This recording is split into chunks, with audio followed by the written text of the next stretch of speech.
BNP বাংলাদেশের সর্বোচ্চ জনপ্রিয় দল এই মুহূর্তে ফ্যাসিস্ট হাসিনার পরে। বিএনপি কিন্তু মানুষ তারেক জিয়ার জন্য করে না, খালেদা জিয়ার জন্য করে না, বিএনপি করে শহীদ রাষ্ট্রপতি প্রেসিডেন্ট জিয়াউর রহমানের আদর্শে। জিয়াউর রহমানের অবদানকে যারা অস্বীকার করবে তারা স্বাধীনতায় বিশ্বাসী না, শুধুমাত্র ফ্যাসিস্ট খুনি হাসিনা জিয়াউর রহমানকে খুনি বলছে।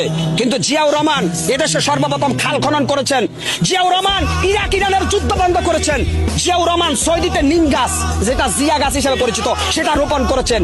জিয়াউর রহমান ছিলেন এদেশের কৃষক শ্রমিক মেহনতি মজলুম জনতার মুক্তির মহানায়ক। জিয়াউর রহমানকে যারা খাটো করে তারা সত্যিকার অর্থে দেশদ্রোহী। শহীদ রাষ্ট্রপতি জিয়াউর রহমান সৈনিক হিসাবে বাংলাদেশ সেনাবাহিনীর গর্ব। শহীদ রাষ্ট্রপতি জিয়াউর রহমান যুদ্ধ করেছেন ময়দানে, বঙ্গবন্ধু ৭ মার্চে ভাষণ দিয়েছেন, উনার ডাকে মানুষ ঐক্যবদ্ধ হয়েছে, আর মাঠ পর্যায়ে যুদ্ধ করেছে জিয়াউর রহমান। অতএব স্যালুট শহীদ রাষ্ট্রপতি জিয়াউর রহমানকে। জিয়াউর রহমানকে যারা নিয়ে যারা কটূক্তি করেন তারা এই দেশের রাষ্ট্র